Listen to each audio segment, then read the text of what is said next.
StreamYard, which is what we're Oh, using right now. So it's going to be on YouTube, but not on Facebook. And that's disappointing. But what are you going to do, right? We're live now, so we're got to make it work. Yep. So now, Rhett, who contacted who about getting this book done? Because I don't know this story. This is what's new to me. Athon acquired the rights to publish. How did that go about? Why don't you guys tell me about that? I'm pretty sure Milo emailed me, and I recognize his name because we were both in a Parallean Sci-Fi magazine issue, like at the same time, one of his stories and mine. And I remembered reading his story, which you're narrating the book version of that, of Captain Quasar. Right. So that was what I had read. So I immediately knew that he was a good author. So I think we signed him pretty fast to this after checking out just the beginning of After the Sky. But yeah, he reached out to us and we signed him pretty much right away. It always helps when you already know the person's work. Yeah, that makes it a lot easier, doesn't it? Yeah, I was just browsing on Amazon and I saw one of the ads for one of the Athon books, and I thought, hey, that's a cool looking cover. I wonder what publisher that is, because I'm always looking for publishers to send my work to. And then I scrolled down and I saw the publisher and I thought, I never heard of them. So I went online and looked at the website and I recognized Rhett's name and I thought, oh, maybe. So I sent him my manuscript and worked out. Yeah. That's awesome. It was pretty fast. So how long ago was this that you contacted him? Like, I know that I've been involved for quite a long time. I can tell you right now. Can you? Yeah, I'll pull up the email. Submission March. Oh no, wait, sorry, February 21st last year, almost a year ago. Yeah. Wow, February. I'm trying to think when Steve contacted me about doing the audio. I think it was right around that time. Like it was pretty close to before you officially signed. I think that you talked to me about possibly doing the series. Yeah, I think it was like a little bit before the summer, and then we were just waiting for you to clear up.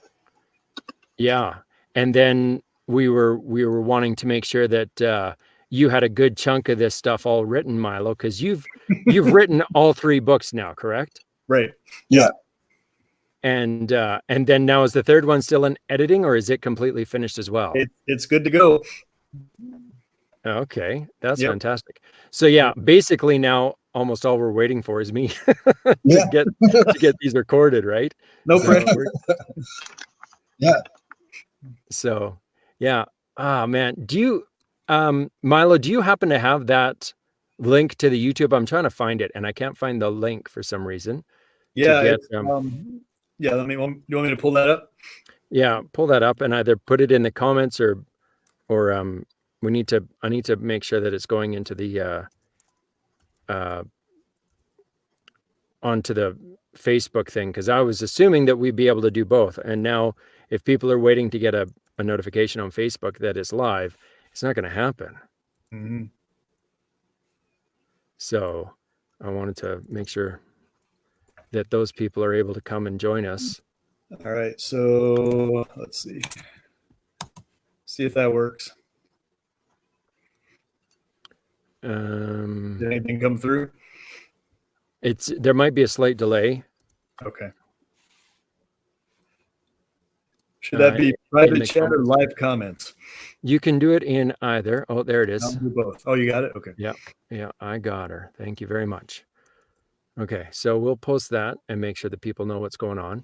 And guess who has arrived just in time? We have Brian Crespin here. Hey guys. Coming in. How you doing, Brian? You get everything worked out? Yep, we're all good on my side. Awesome. How's your day been? How are you doing? You're doing okay? We're good. Yeah, I'm good. Can't complain. How about you guys?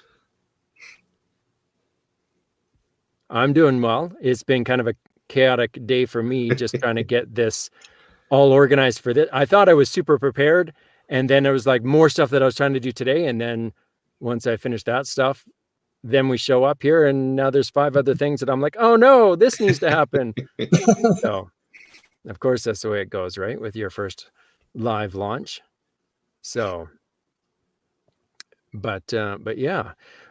So Brian, why don't you, okay, so let me make some full introductions here so we know who everyone is and everyone who's watching can see what's going on. I'm Steve Campbell. I narrated After the Sky, which was written by Milo James Fowler, who is in the top right-hand corner of the screen. If you want to give a little wave, Milo, there should be tags on everyone as well. Yep. So Milo wrote the book, and it was published through Athon Audio, Athon Books, which is represented here by Rhett C. Bruno, who's in the bottom right-hand corner of the screen, and then who's looking so happy and pleased to be here with us. So we have to tax stuff tomorrow. And then finally on our bottom left, we have the illustrious Brian Crespin here with us as well, who is an audiobook reviewer and reviewer of many other things like craft beer. I know a little bit more about Brian just because we've had chances to chat in the past, and I'm so excited to get to see him again. It's been far too long. Yeah, I just realized before I was joining in that it's been probably at least 6 months. So yeah, it's been a long time. And the last time we did any kind of video chatting was over a year ago, I would think. Yeah. Yeah, long enough ago that everything that I was doing then is different, and I'm trying to do something completely different now. So which I have to credit, honestly, I have to credit you, because during that that podcast that you were involved with, I had a chance to chat with you and got to know you a little bit. And then a few weeks later, or a month or so later, we had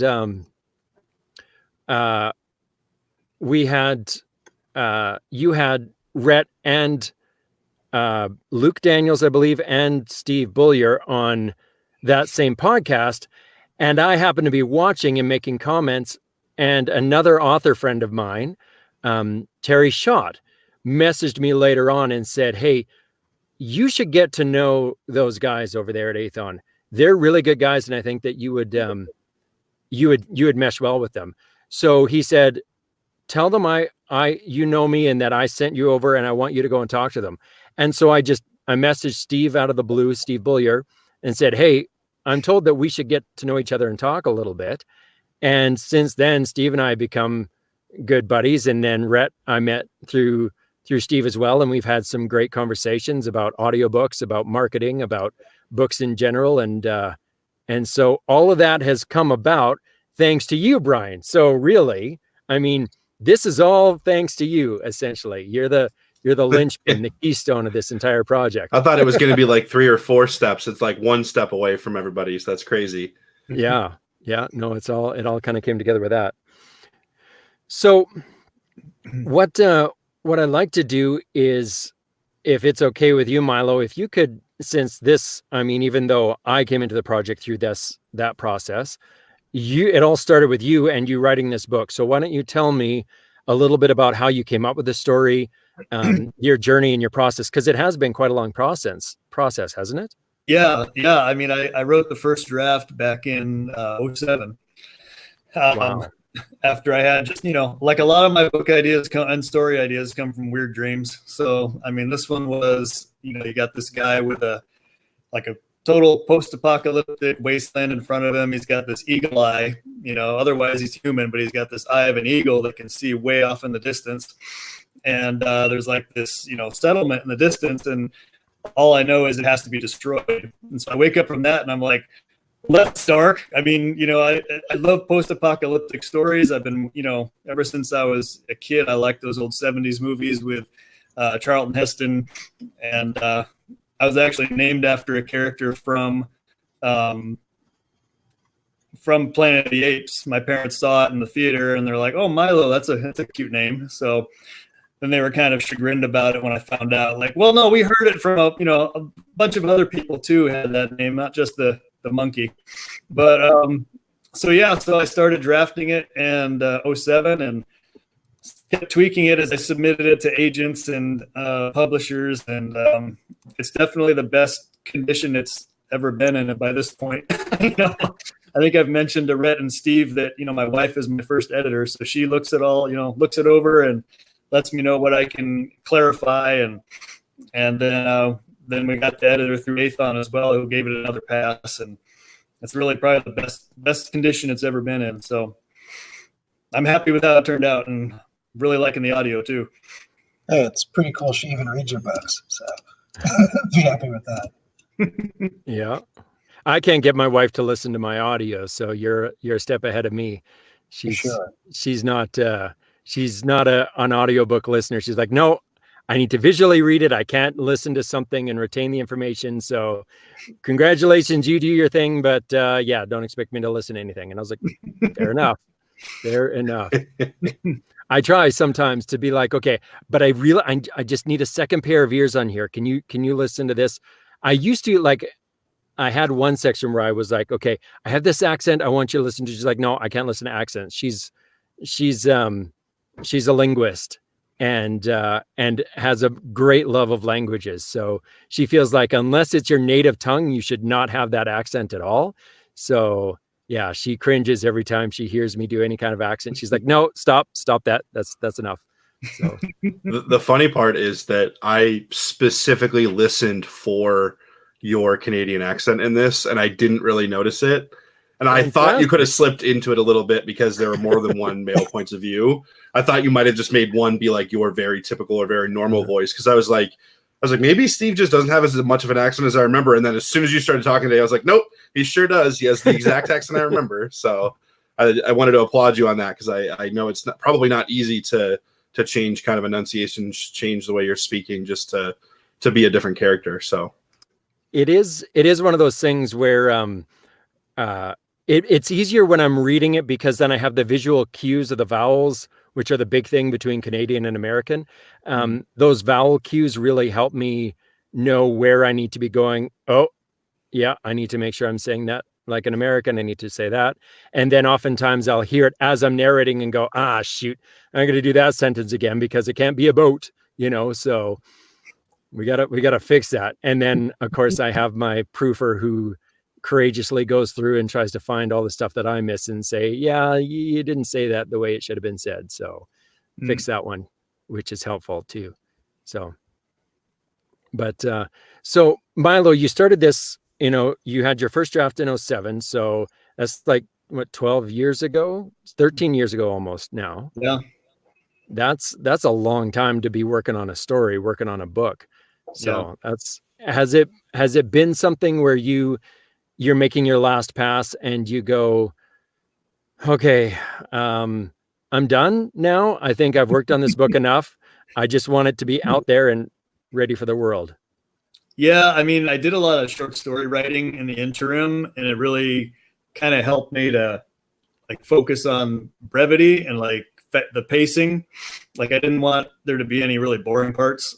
And so I kind of hit each chapter as a standalone short story, but in a way they're episodic at the same time, so they all connect. But yeah, so I submitted in batches. Like I'd submit it to maybe 50 agents, and then I'd let it sit for a year, and then I'd go back to it and give it another pass, send it out to another 50 agents or publishers, and so yeah, maybe once every year or so I'd give it another pass and cross my fingers. Yep. Yeah, it's one of those tough things, isn't it, with authors? And I know, Rhett, you're an author as well, where you feel like you're constantly submitting and constantly getting rejection after rejection and rejection. I mean, maybe that's not your case. I don't know. Maybe, Rhett, you were like, here's my first book, and you had three publishers go, yes, I want this, please let me have it. And they were fighting over you. I don't know. But... you got rejection after rejection. And then I wound up settling with a small press that I probably shouldn't have. But yeah, I mean, I would say almost every author has. There, of course, are those very lucky authors who get an amazing deal right out of the gate. But I would say that's probably an outlier. Most people I know who try to go the traditional path have dealt with a ton of rejections. Yeah. So for both of you, is there a way that you've had to try and like mentally prepare yourself, or is there a thing that you do, or is there something that keeps you going so that you're like, when you get those rejections, when you have that happen, that you're like, you know what, I know I'm a good writer. I know this is what I want. And so I'm going to keep pursuing it. I mean, for me, it usually makes me kind of angry. So that helps, I guess. It's sort of like fuel, but I could see when it becomes too many that it could probably drive someone to want to stop writing for a while. And it probably could be good to take breaks at times if you're dealing with that much rejection. But you also have to look at why you're being rejected. Like there are just certain things that work better if you're independently versus the traditional market and that kind of stuff. So it's always good to research the just the industry a little bit before you jump the gun on any decisions. And how about you, Milo? Is he frozen? I feel like he's frozen. He was dealing with some bad connection there a little reception, bit. Yeah, I think we've lost Milo for a little bit, so we'll hopefully get him back very soon. So, I've done these before. At least he froze in a very nice position. That doesn't always happen. Where it's like, so while we're waiting for Milo to come back in, Rhett, now you've gone from doing just your author work to now you're running your own independent publishing house. How has that worked out for you? Made me really busy. Yeah, I mean, we're basically doing everything for this and writing at the same time. So I had to quit my normal job, but then I'm working right now because we have to do taxes. So we have to deal with all sorts of new stuff we weren't ready to deal with, but we're handling as it comes. And our focus is just on selling other people's books, which we think we're doing a pretty good job of so far. Yeah, no, I've been quite impressed with the amount of books that you guys have come out with in the past year, and the success of those books has been amazing. It really has been astounding to see all of that. Yeah, so, I mean, last year was pretty crazy. This year should be crazier. Yeah. Well, I know a little bit about your schedule just because I have a few of those books on my to-do list as well. So I know that you guys got a really nuts schedule this year, which is phenomenal. It's an excellent thing to have. Milo, you're back. Yeah, sorry about that. Everything went black. So we're good. Well, we were happy. We were pleased that you didn't have a ridiculous look on your face when you froze. So it just looked like you had this mild look of contentment. And good. I was asking you questions, and I was like, he's really being thoughtful about his response here. Yeah, he is stoic thinking about that answer. That's what I was thinking. And it was like, wait a minute, that's a little too long. There is not even a twitch in that eyeball. So what was the question? Well, I hadn't had a chance to ask it because when I looked over to ask you something else, it was just like, okay, there's not much going on there. So let's get back to After the Sky. And we're going to talk a little bit more. I know that we want to be careful because this book has a lot of mystery and a lot of discovery as you're going through the book and trying to find out what is really happening, who's really good, who's really bad. Yep. And so I don't want to ruin that for anybody, but as much as we can, I'd like to talk about some of the characters in the book and some of your decisions about why you made those choices as characters and what inspired you with that. Sure. So tell me a little bit about Milton. Yeah. So my goal was to have, my goal was to have an unreliable narrator from the start where you didn't really know, is this somebody you can root for or not? And I wasn't sure at first if he was going to be, like you said, the hero or the villain. And I found that as I was writing his chapters that I really felt the most comfortable with him as a character. And so that he became more of the main protagonist for this one. There are like 3, main characters, but he kind of carries the weight of the story.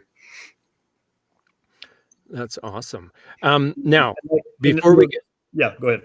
sorry, before we continue on with this, because I want to continue on with this, there's something that we didn't do right from the beginning, and I should mention this. We're going to be doing some giveaways during this live broadcast. So for everyone watching, if you want to be involved in that, leave a comment below, ask a question, and then those people who ask questions, we should be able to give out some ebooks, some audiobooks, and then towards the end of the live broadcast, we're going to pick one person that is going to get a printed copy of the book that Milo has signed himself. So I'm very excited to have that. And thank you, Milo, for being voluntold that that's going to be happening for you. Sounds good.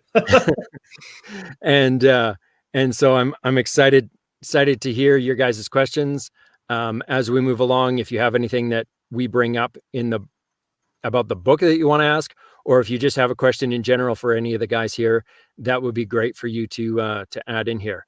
So back to Milton and you trying to create an unreliable narrator.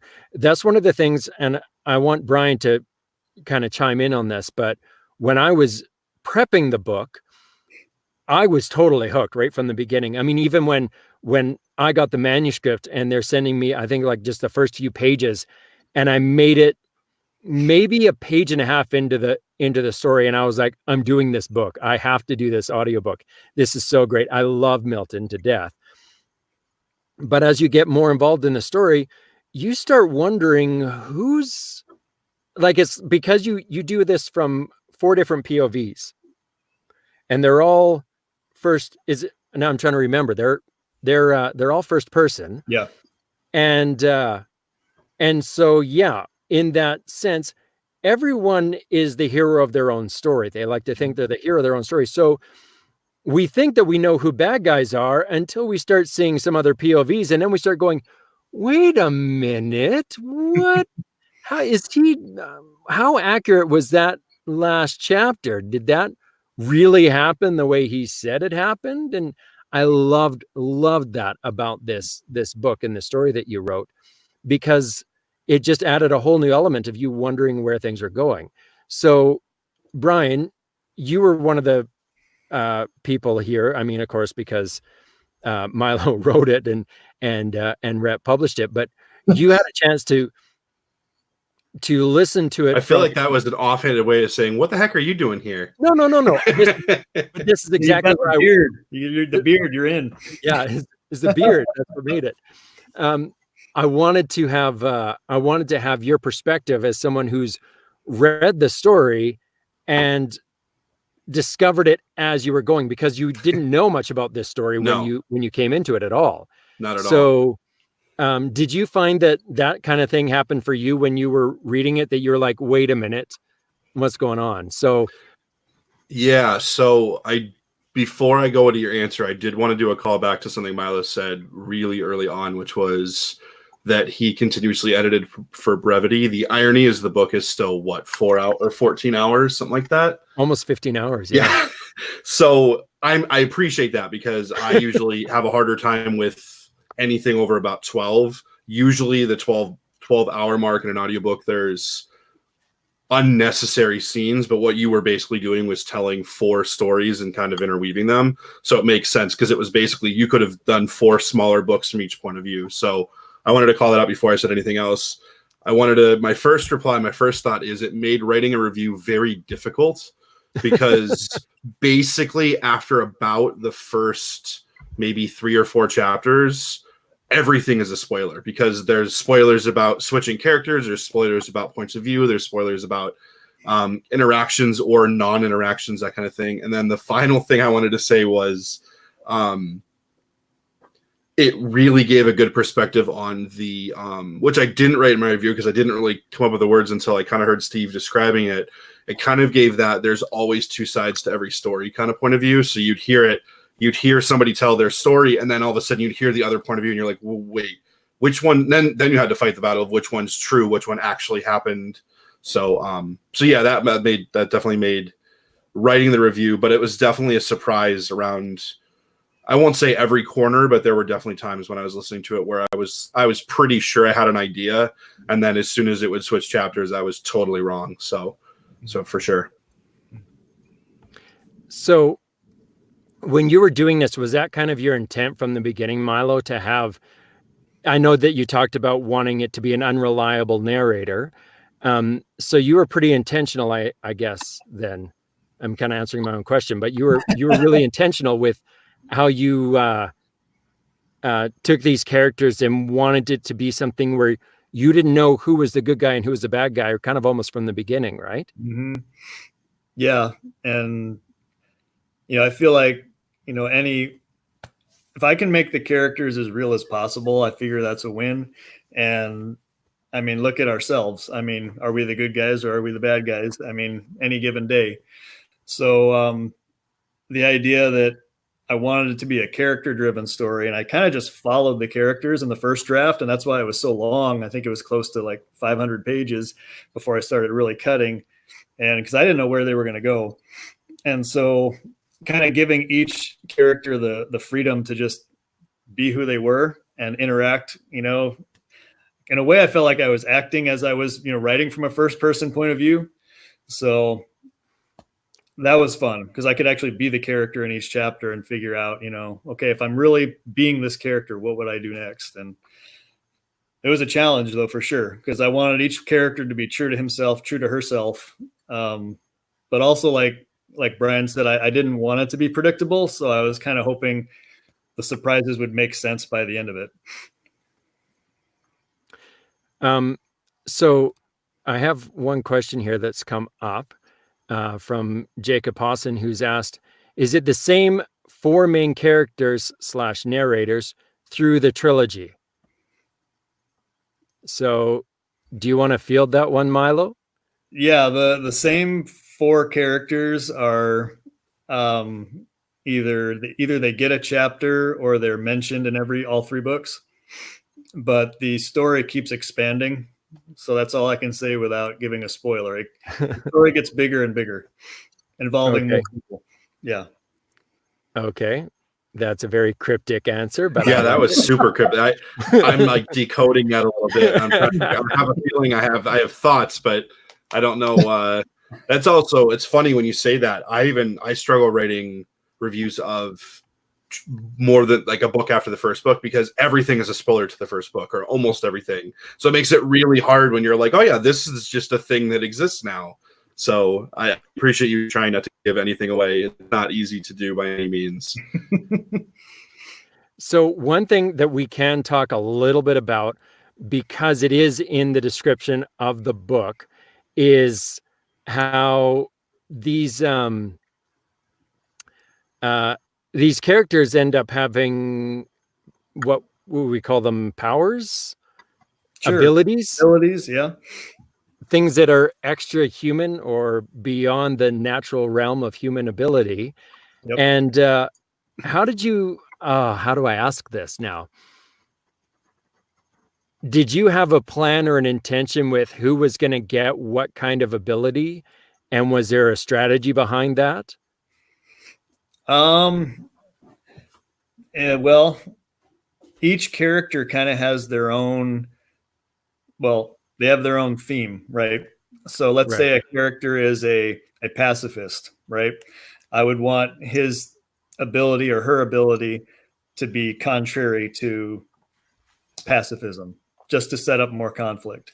Or let's say a character is trying to escape from his or her past, right? Maybe instead of a contrary ability, this character is given ability, he or she is receiving an ability that makes it possible for them to move at superhuman speed. So in some way it relates to their struggle or their conflict, either working with them or working against them. That's very cool.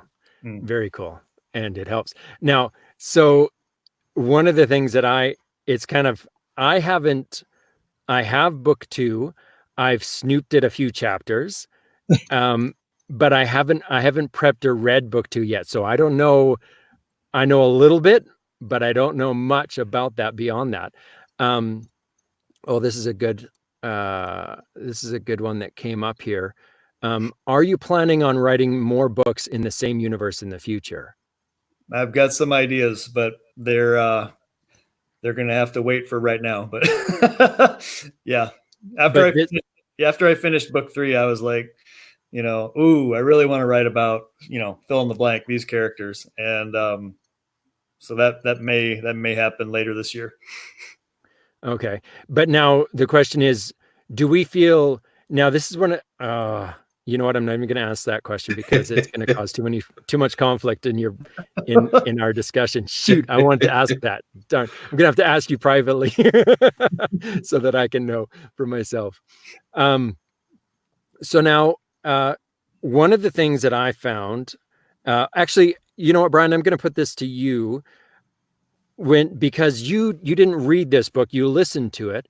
So can you tell me a little bit, I don't mean this to sound self-serving, but can you tell me a little bit about what your thoughts or feelings are on the audio, or do you have any questions about that as an audiobook per se? Or hey, you gave me a chance to knock it out of the park and be super complimentary of you.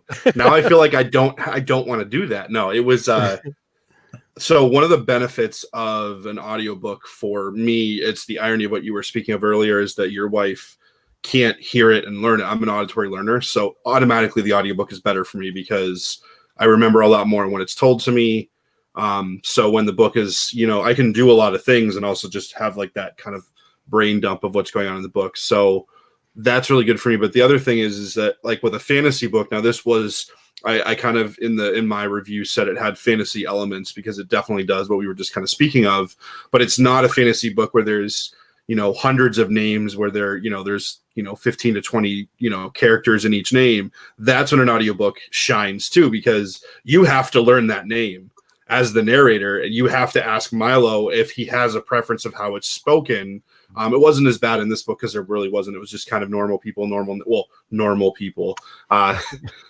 but people and pretty normal names. So that kind of, but when it comes to audio especially with 4 points of view, it can go bad very quickly because you as the narrator can either forget. It's actually my only question for you. So kind of politician, ask you a question to answer your question, but how hard is it to remember which voice you give somebody? Because that's really you did a really good job with it. Every person in the book had a specific kind of, not just a tone, but kind of a different cadence. So you changed a little bit of the way you spoke and the speed at which you spoke. So how hard is that? Do you kind of in prep, do you write everything down right away? Like, here's kind of my assumptions for the voices, especially with 4 main kind of points of view with this one. Yeah, that's something that on this book was really interesting. Because, and this is where I have to give Milo credit. One of the things as a narrator that's a struggle is it's necessary a lot in a book format, in written format, to give attributions to characters, right? So he said, she said, Milo said this, Dana said that, that kind of thing. And yet in audiobook world, that can really, really bog down an audiobook and kind of take you out because you're having someone go, "What's wrong?" he asked. "I don't know," she replied. And it can really, when you have a back and forth of dialogue and you have an attribution for every single line. And I've had situations where I've had an attribution, then a bit of dialogue. In the middle of the dialogue, there's another attribution of the same person. Then it goes back into the dialogue and then another attribution at the end and I'm like, seriously, we don't need 3 attributions for the same bit of dialogue. Let's kind of clean some of those out there. But Milo, what you did, and I loved it so much, was there is very little attribution in this book. Very, very few times. In fact, I struggle to find a time where you use the words he said or she said. You would do it very intelligently, in my opinion, of ascribing an action to a person and then following it or preceding it by dialogue. And that makes it so that the narrative flows much more smoothly and much more freely. So, freebie for authors out there, follow Milo's example and check out his book and read it or listen to it, whatever you need to do, because that, in my opinion, is the way to handle that kind of stuff. That makes it so much better, I think, as far as flow goes and as far as just cleaning up the book goes. Now, what that did do, in answer to your question here, Brian, was made it a little bit more challenging when you have two people going back and forth, or you have a bunch of dialogue going on and I don't have immediate visual tags of Milo, Dana, Luther. I went through this manuscript and I color coded every single bit of dialogue with a different person. Every person had their own color.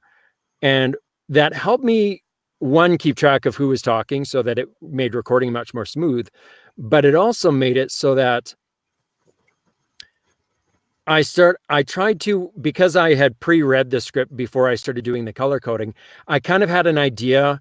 And I mean, your characterization, your ability to give these characters their own feeling, their own way of talking, you made it so that, now I feel like I'm just blowing sunshine up your ass on this a lot, but I really appreciated this, because you didn't have the characters using all of the same sayings or saying things all the same way. You would have someone that used nicknames all the time, or you had someone that, was more sarcastic, or someone that you could tell was just a deep thinker.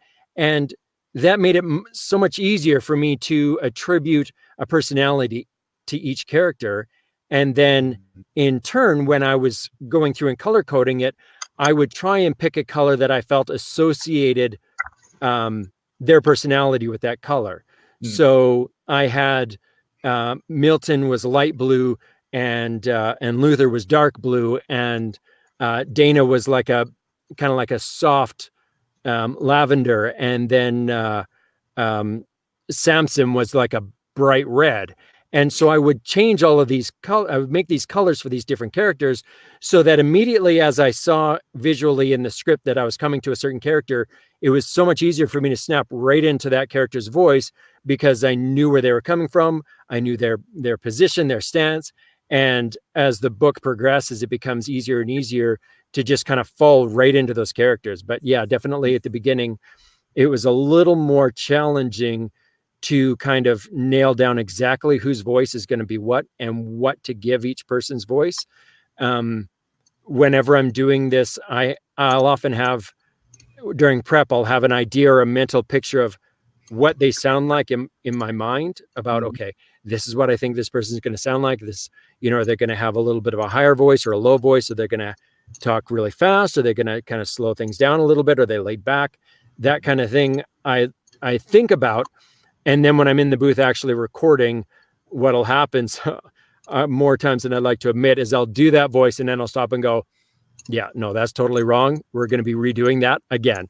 And I've had sections where I go for about 30 minutes into their dialogue, and I'm like, I'm going back and changing this because it does not match their character. It doesn't suit who they are. And it's like you sit into this pocket where you feel comfortable. It's like putting on those jeans that you've worn for 10 years and you slide them on and they fit exactly right. And so when you hit that voice, you feel like, yes, this is the voice that works for this character. That's when you know you've hit a sweet spot, when it's so easy to remember who's talking and just flip right into them.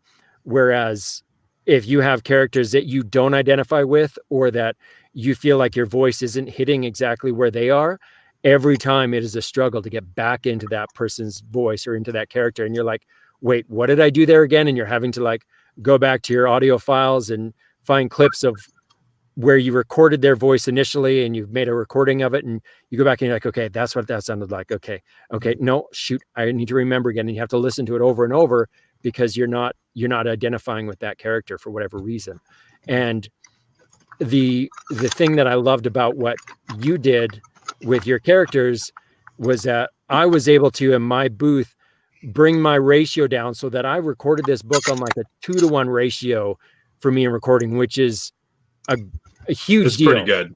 It's a huge deal for me, because I was like, and I thought it would be like a fluke, like, okay, it's only going to be Milo's chapters that I'm going to have that, because I really felt like I had Milo locked down.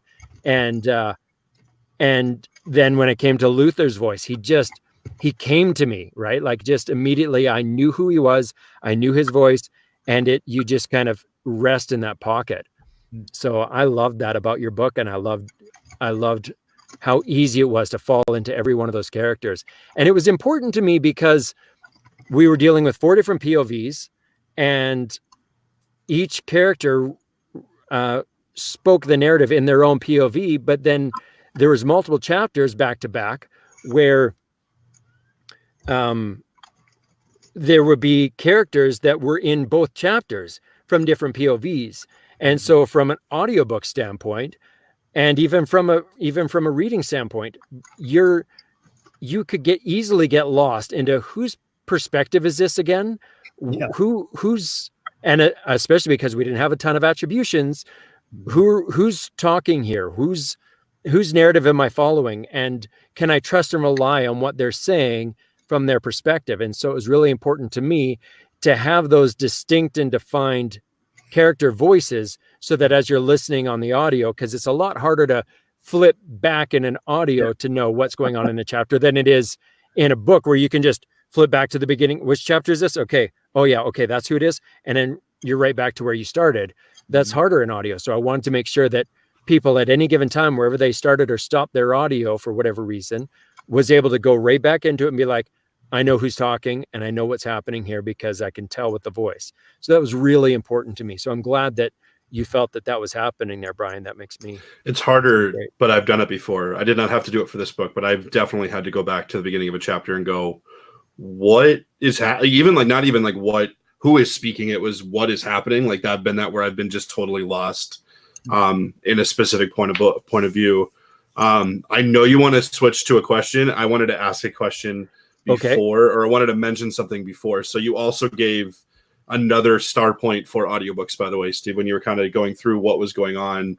You mentioned A, the different character voices, and B, you already did all the prep. You know exactly what they're going to sound like. So, you know, when I'm reading a book and I do the same kind of thing, especially because I listen to a lot of audio, I kind of assign how I think that person would sound. And sometimes authors can go 3/4 of a book through and say, he says in a deep baritone voice for no reason. It doesn't need to be 3/4 of the way in, but now I've gone from thinking this engineer kind of has this nerdy voice to, wait a minute, what does he sound like? And that's happened. You know, I know there's been audio, book narrators who have had to go back and re-record long stretches because they didn't prep and they didn't see, okay, this is kind of an attribution they were given. So, if one gets, snuck in there later in the book, you've already prepped it, you've read it, you've given that a lot of thought. So your process is, from beginning one, you understand that, character A has whatever voice, the author assigns to it. So, but I just wanted to mention that it's another benefit of an audiobook. And the other thing I wanted to say before your question is I really just wanted to start all three of us spitting random numbers. So Rhett screws his taxes up because he's not paying attention at all. I'm just kidding. I can tell you were listening. At one point you smiled. And I was. There are authors, so you'll screw them over. Yeah, right. Yeah, that's a bad idea. Never mind. All right. There is. I'll hit this question here right away, but on that note, one thing that I was like, and this is for authors. It's important if you're going to be putting an attribution or a description of a person's character or their vocal quality or their accent or whatever, do it early on, please, please, please. I know a narrator who recently, like you were talking about, it wasn't the fact that he didn't prep the book, but the accent wasn't mentioned until book 2. And then all of a sudden they're like, with an Irish accent. And he's like, what? I've already recorded book 1. It's released. Like, what am I going to do with this? I didn't give him an Irish accent. So you just slowly switch into an Irish accent in book 2. Like you don't do it right from the beginning, but you just kind of gradually get him into an Irish accent, So you have him drink one night and then he just switches back. You have to add more actual to the book so that you can, actually switch accents on him. Just start adding that kind of stuff in. So this question here is, when switching between the characters / points of view, does the change take place each chapter, or is it a few chapters per characters between switching? How does that part flow? Now, Milo, do you want to field that one? Yeah, sure. So, like we said, it's 4 main characters. When it starts out, there's only 3 of them, and they're all living separate lives. So they each get their own chapter. But then starting with chapter 4, they all start blending. and they're all in the same location. And then it's from one character's point of view. And then the story picks up where that chapter left off with another character who's there, but now it's their point of view, continuing the story on. So in a way it's head hopping, but it's, every chapter you get a different perspective of the story as it continues to progress. There's no like time loop where we get to see the same thing happen from another character's point of view. It's the story is continually progressing, but we're seeing it from different characters' point of view as we go along.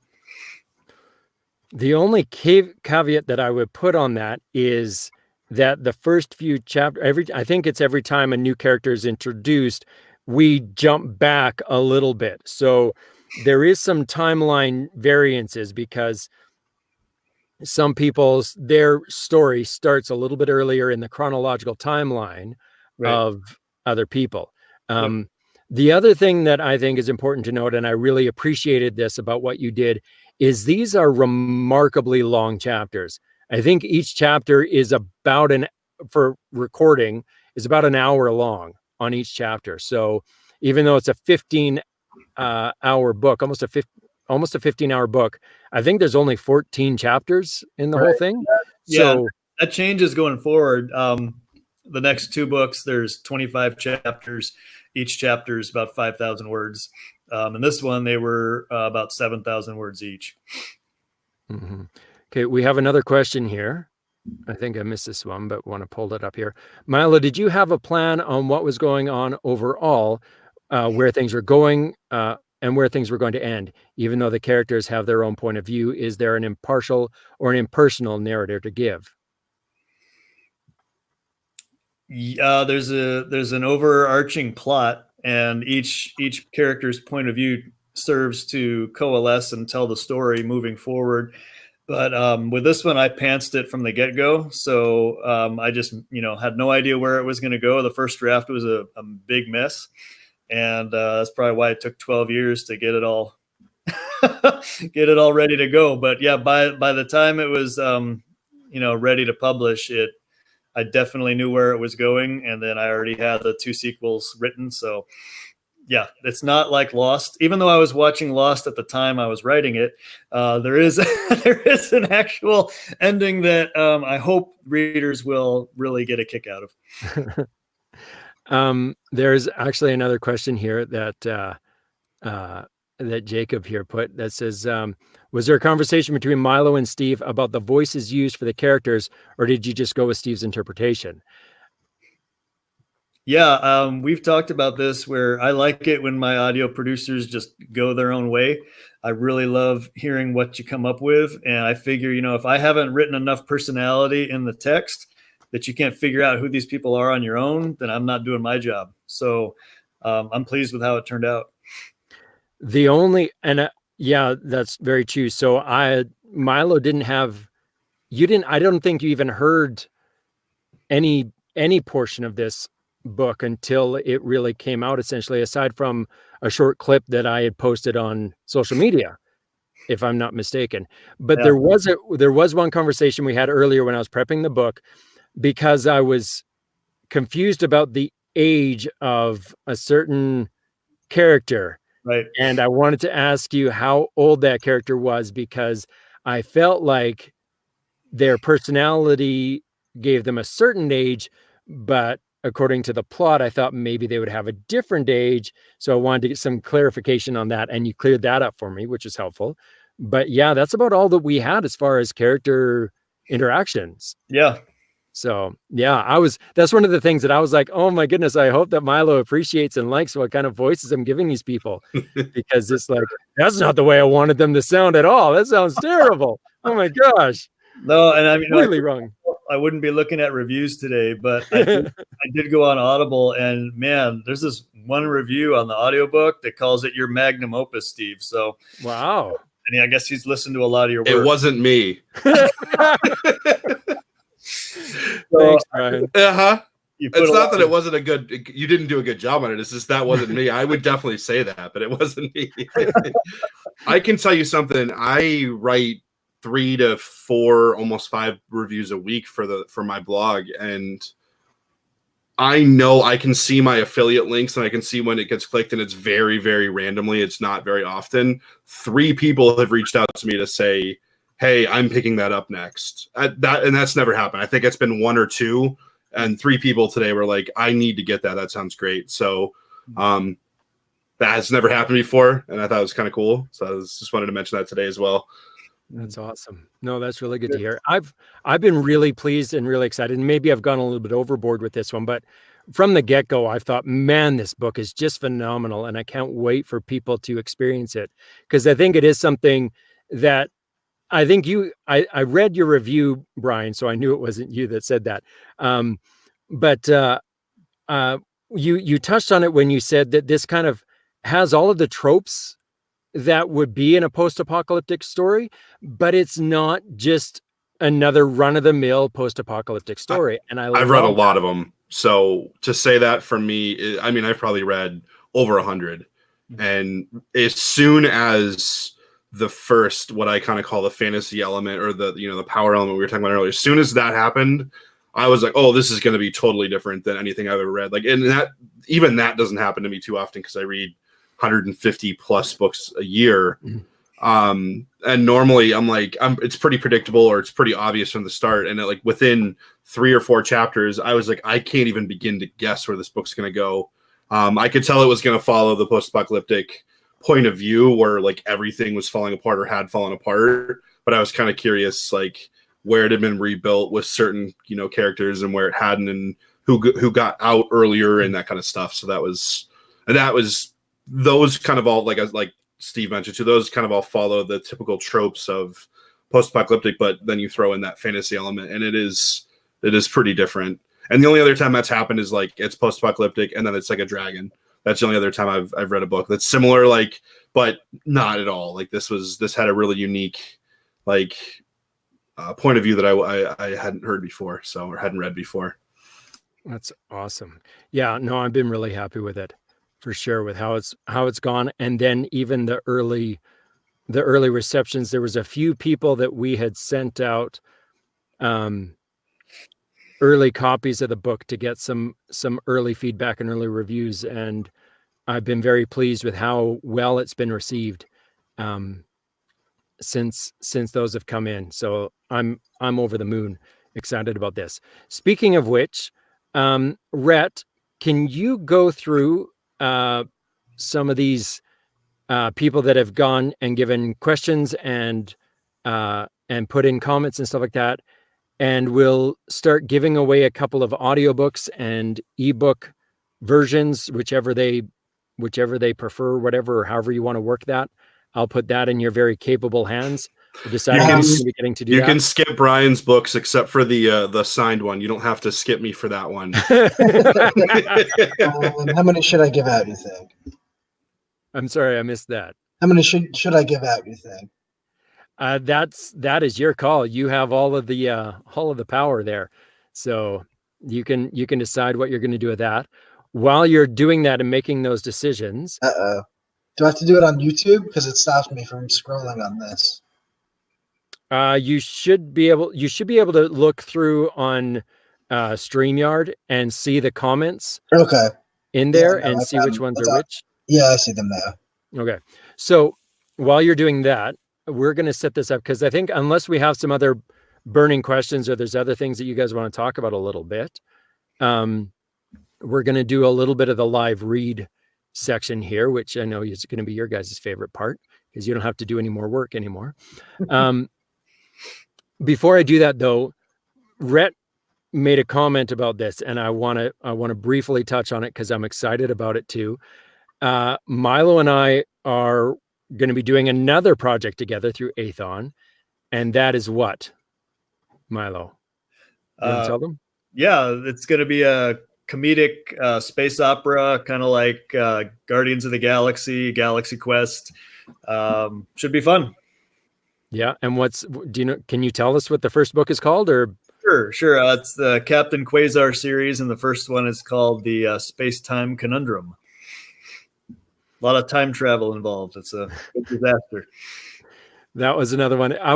When I got sent the manuscript for that one, I started reading it, and I had to double check to make sure that they didn't make a mistake, because I was like, this is the same author? Like, it was like, this is really good, but it is a very, very different style of writing than what you had done in After the Sky. Yeah. Very different. Yep. So I didn't ask you, and I this is my fault because I should have said this right at the beginning. Your background, how did you get into writing? And do you want to tell us what you do in your daytime? Yeah. I don't want to give it away. My day job. Well, yeah. So I started writing when I was a kid. I read way too many of the Hardy Boys. And after a while, it's just the same story with, different people getting thrown in the back of a car and taken off to the docks or whatever. So I just started writing my own stories, and, never really submitted anything until about 10 years ago. So for 10 years now, I've been submitting my short stories and novels and such. And so by day, I teach 7th and 8th graders. I try to teach them not to hate writing too much, because they they hate writing. So whatever I can do to keep them from hating it and to just, have some fun with it. That's what I endeavor to do. And so, sorry, go ahead. I was just going to say, is your ratio of kids who don't really want to write to ratio of like kids that do, is it like one that wants to every like 5 or 10? Because I took a writing class in 9th grade, I think it was, and I really enjoyed it. Yeah. But I know there was other kids in there just because it was an easier class, even though it wasn't by any means, because if you actually sit down and try and write something, it's not super easy to do. So. Yeah, what's funny now is like, they'll tune out until you tell them, well, you can write for video games, you can write for comics. And then their eyes get all big, like, oh, now we're into this, Wait a minute. I like those things. Those are good. Yep. That's awesome. You said things that we like. What are we supposed to do now? I don't know what to do, because I'm an ASD kid, and I don't want to agree to anything he says, but a little bit. Yeah. Yeah, exactly. I'm supposed to disagree with him all the time. I'm not supposed to be excited about this. It's schoolwork. Yep. So on that note, we're going to get into this this section. Now, what we're going to be reading here is a section of the beginning part of the book.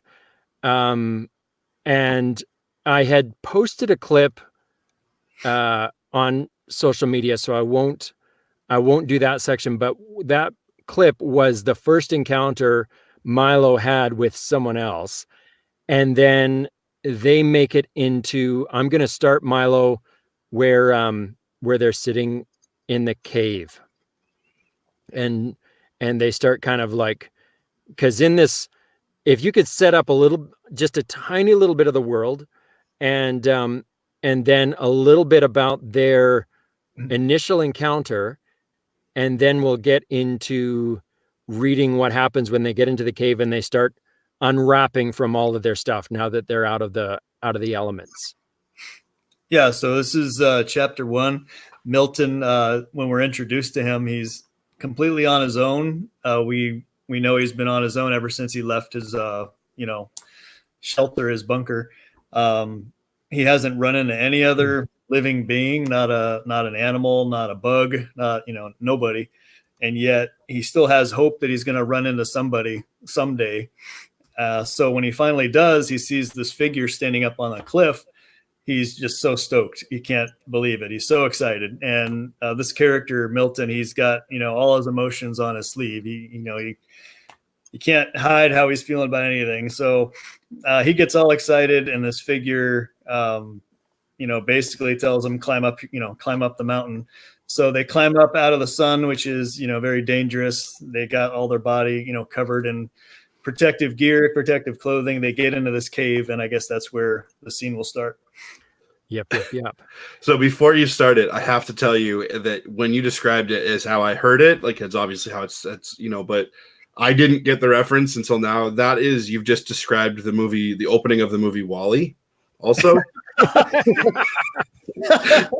I mean, almost to a T. Like the world is pretty similar, except for he has a bug. So I guess it's a little different. But I mean, when Eve comes down and he was so excited, it's very similar. Like Yep. So I don't want to take away from the book by any means, but that because I love that movie, but I realize now that it's a very similar environment, very similar opening kind of chapter. Yeah. I never caught that reference until you said that, but that is so accurate. It's hilarious. That is so funny. Okay, well, we'll get started into this, and then right after we're done this read, it's only gonna, I think we're only gonna go for, I don't know, 6 or 7 minutes because we're starting to run a little bit long here. But I'm gonna read a little section of it, and then after that, Rhett is going to be doing some giveaways and is going to announce who's going to be getting that that signed print copy. And I already listed them out. I kind of wish that I wasn't exempt from that signed copy. I got to say, that would be fun to have. Okay, so yeah, Milo and this stranger who where'd Milo go? I don't know. We lost him again. Oh, that guy, he's always taken off. I got to make sure I think he's coming back here. There we go. We got him again. Okay, we're back. We got him again. Good deal. Okay, so yeah, they just finished climbing this section, and I got to make sure I find my spot here. I thought I had it. It's also the first time you introduced a little bit to a power as well. You don't know about it. I mean, you kind of hear one a little bit before this, but it's the first time he notices that there's something else going on. Right. Now that's actually just before where I'm going to start to read. So he notices that she is doing some remarkable acrobatics. Yeah, that's the word I'm looking for. Thank you. I read the words. I don't say them. I don't come up with them on my own. We're getting an inside glimpse of exactly what it's like when he's like, "What is this word?" And he has to go look it up or call somebody. Oh, yeah. So yeah, this will be fun because I haven't had a chance to really read this much, and I was like, I kept meaning to go through and making sure that I had this really good, so I didn't make a whole bunch of mistakes. And yeah, now I'm gonna do it, and it's gonna be like, oh, sorry, I made that mistake too. So he watched her do a whole bunch of acrobatics to get up the side of the mountain, was completely floored and shocked with her almost inhuman ability to make it up the side of this mountain as they make it into the cave. So we're going to start from right there. Steve's fighting every urge to not hit record, like he's trying to record a book right now. I can see it. It's in his face. He's like, all right, what buttons do I have to push to start recording this? I got to click here, and then I'll do my punch and roll. Okay, so we're going to start with After the Sky, Chapter 1, Milo's perspective, as he has been encountered with a stranger and has decided to follow her up the side of the mountain, and they're taking a break at the opening of a cave. I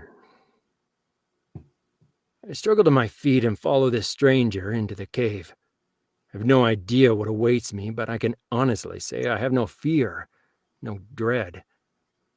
I may be walking to my death, but at least I won't die alone. I find my companion seated on a large rock inside the cave, her goggles already off as she worked to remove the wrappings from her head. I disconnect my face shield and throw my hood back, letting it fall to my shoulders. I take a seat on a rock across from her. "You're one hell of a climber," I thoughtfully articulate. Her eyes dart to me briefly, long enough for me to see that they're a pair of dark chocolate with matching eyelashes. They focus on the ground as she frees the rest of her head from the cloth strips binding it. I catch my breath and run a hand through my shaggy mop of hair, damp with perspiration. The jumpsuit absorbs most of my sweat, thanks to the ingenuity of those scientists who designed it, and use the moisture to cool off the rest of me. I turn my face shield over in my hands as I watch her. "Any reason why you don't wear a suit?" They sicken me. Her lips and chin are free now. Perfect. Beautiful. As well as her cute little nose. The eye area above her eyes is still covered. I like her face. Her skin looks soft. But you can't argue with the results. They were definitely looking ahead, you know? They knew we'd need... They knew what we... No. They knew what they'd... I can't even say this. They knew what we'd need out here with no water and this savage sun. It's ingenious, really. The packs keep us hydrated and the suits regulate our temperature. Am I rambling? Have I destroyed whatever potential exists for our first conversation? She's bald. There isn't a single hair on her head, not even the stubble from a day-old shave. She meets my gaze. They're disgusting and unnecessary, a link to a world that no longer exists. She's really bald. Not an ugly bald like an old man, but a smooth bald, like an olive-toned egg. I try not to stare. Well, all I know is I would have died out here without mine a long time ago. You would have adapted, become nocturnal. Why are we arguing?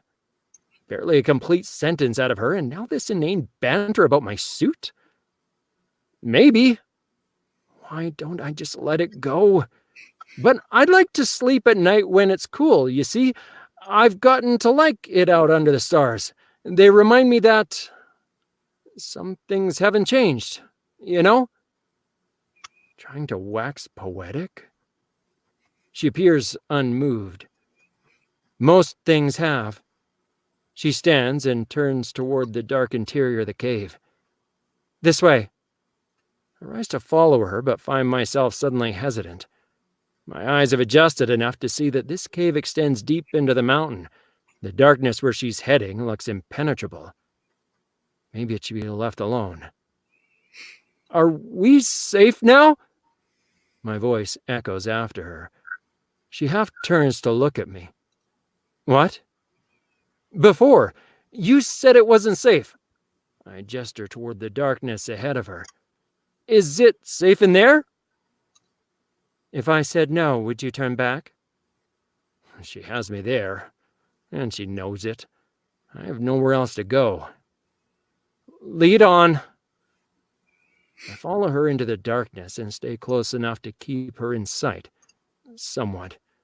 My hand out to the side to brush the cave wall. For some reason, my thoughts drift back to Julia. She's never far from my mind. I was just a kid, 14 or so, and it was right after the first missiles launched around the world.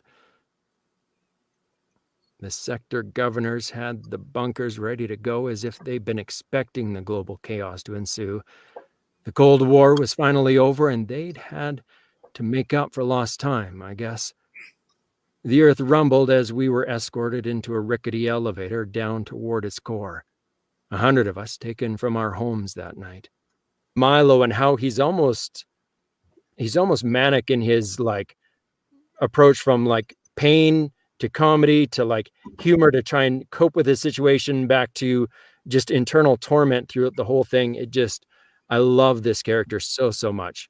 And I can't wait to see what happens with him in the next book. I'm so excited about it. It's not even funny. But that's do we have a timeline on when the next book is available? I believe the ebook will be available next month, and then as soon as the audio is ready, we'll release it right after that. Cool. Now, do you mean next month is in February or next month is in March? Wait, I could check the date right now. One sec. I'm pretty sure I mean February. I just asked because I know that we're so close to the end of the month, and I have to look up what we had. February 25th, so the end of the month. End of the month. And I think I have 2 books, not nearly as long as this one, but I have 2 books ahead of this one, and then I'll be knocking out number 2. So I'll be working on it in February, and hopefully I'll get it out as close to the date as I possibly can. So we won't be waiting too terribly long after we release the ebook for the audiobook for sure. Excellent. So That's good. Is book 2 about the same length in pages? Yes. And I assume book 3 is probably similar as well. Yep. Okay. Yeah. So pretty consistent there. So I'm just trying to figure out how I'm gonna have to have Steve like prep me, because I have to make room for 15 hours in my my listening schedule. Yeah, for sure. Listen to it on fast forward. So it's still, even then at the fastest speed, it's still 8 hours, 9 hours, which is wow. Some books. I mean, come on now. How could you speed up my performance here? Really? Uh-oh. I put so much work into that. I mean, most people here don't know. You and I have had phone conversations that are an hour, so listening to you for 15 hours is nothing. So yeah, it's a funny thing though, with that speed up thing, because I know a lot of narrators, and I teased, but I know a lot of narrators, they get really upset and offended if someone speeds up their narration. It's like, how dare you? I put all of this effort. They use all of that stuff very seriously. And me, I'm like, you're listening to it. That's okay. The only time that I have an issue is when someone goes, yeah, they sounded really nasally, almost like they were a squirrel. Kind of irritated me. And so they don't give a really good review. And then they go, but I was listening to it at 2 times or 3 times the speed. And I'm like, you can't complain about it sounding squirrel-like and then mention in the same review that, yeah, I did have it sped up two times. When I listen to it at supersonic speed, I can't understand him. He should slow down. Wait. He does. That's the whole point of it. Yeah, exactly. You could read really slow so that double time sounds normal. I've actually had that happen where I was listening to a book. I won't mention which one it was, but it was a very popular one. And I was listening to the narration and I thought, I have to speed this up. And I put it at, I think it was literally at 2 times. Like I've tried it at like 1.25, 1.5, 1.75. I put this one, I started with those, and then I think I got it up to 2, and it sounded like a normal person talking. That's how slow they were. I've definitely had books like that before. I won't ever say which ones, and I'll never admit to doing it, because more people get upset than you mention. Like it's a thing, and I understand, because it's a performance, and especially in the cases where it's actually performance, it's not just somebody literally narrating a story. Like, it makes sense. And there are, but like the stuff that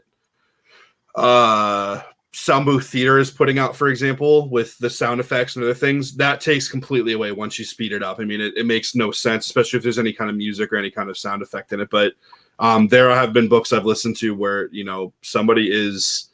they're narrating and it sounds like they forgot what the word is every 1 second. Like there's so much time. So yeah, it happens. And I mean, everyone has their own preference and everyone has their own thing. And that's why those speed up and slow down options are there, so that if you don't like it, then you can have it be at a different pace, And they have something built into it that doesn't change it and make it sound super like Alvin and the Chipmunks either. Because I've done it in other apps and it totally does. And they do something in there to kind of make it sound similar. It's pretty cool. I was really impressed with how good their algorithms were at making it sound like it was at the same tone, same pitch, without having it go, and it gets really high and really fast, and it has that squirrel sound. But there is, I mean, as good as it is, there is still slightly that little bit. And if you're mentioning that in your review, you can't give a negative review if you're about the speed or about the tempo or how hard you had to understand it if you're speeding it up. I'm sorry, that's just the way it is. I have no problem with you speeding it up. You want to speed it up? Fair enough. But you can't complain about it being too fast or that you had a hard time understanding it if you listen to it at 2 times the rate. That's on you. Doesn't Netflix have that option now where you can speed through and binge watch faster? YouTube has it for sure, but they don't have anything built into the sound, so the sounds get really garbled really quickly. So Rhett, how are we doing with these giveaways? Do you have things worked out, or? So I picked someone to win the signed book. How do you want me to do this? Should I just say the names, or I have no way to actually contact them? Well, we're gonna have to do a bit of both. Oh, you know what? We have a special someone sneaking in here. What? Who is this person here? Oh, Who is that beautiful bald bearded wonder? What? Seriously, I think is that an Aethon I think- hoodie? Let me see that. Ha. Hey, Rhett, you win for the most. You win for the most hair on top of your head in this entire conversation. How you doing, Steve? Glad to have you stop by here. I'm wonderful, man. I got kids to bed. I'm alive. That's it. That's all you got. That's I got it? kids to bed and I'm alive. I was waiting for more. It sounded like you had more to say there. I'm on a weird delay, a very weird delay. Really? It doesn't feel like it to me, but maybe you're on your end. Writing a few. We lost. We lost. That's who it is. Okay. Well, when he comes back, I'll bring him in, and he'll have to. So just wait until you So get. I guess anyone I announce, just message Aethon Books on Facebook, or just go to our website and email us. Because I have no way to contact you. But so Jacob Pawson is going to win a signed copy. Nice way to go, Jacob! Yay! And then anyone else in here, message us and let us know if you want an ebook or an audiobook version, and we'll get you a copy. Wow, you're giving everyone. That's awesome. Anyone who's commented. You get a car, and you get a car. So just go to our Aethon Books Facebook page and message us, or go to aethonbooks.com and email us through there. Just let us know what your name is that matches your YouTube name so we can check, and we'll send you either an ebook copy or an audiobook promo code to use to download the audiobook. So now we're making believe that we have record of everybody that was on the YouTube channel. That's cool. I have them all right here. I actually wrote down. You wrote them down. Yeah. I asked you to go through and pick out some people. I wrote them down when I was picking. You're so stingy. I wrote them down when I was picking, and then I was like, we have enough codes. There aren't enough for me to be a jerk. So Yeah. I just picked everyone. It's going to be one of these things where, as people watch this later on, when it's not live anymore, they're going to be like sending in messages, and he's going to be like, okay, there wasn't this many people. Okay. The rule is you have to email us tonight or tomorrow. Yeah. Freaking that's rules. fantastic. January Well, that's great.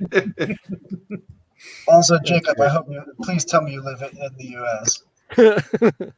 Did Jacob win the signed copy? Yeah. Jacob won the sound coffee. So Listen, you guys got to know, you say continental U.S. only. That's the rule. Otherwise, we have to take out a loan and get a cosigner. And it takes about a month. So, well, thanks everyone for coming in. I mean, I don't know how everyone else felt watching this, but I just have a blast hanging out with you guys. It's always fun and entertaining.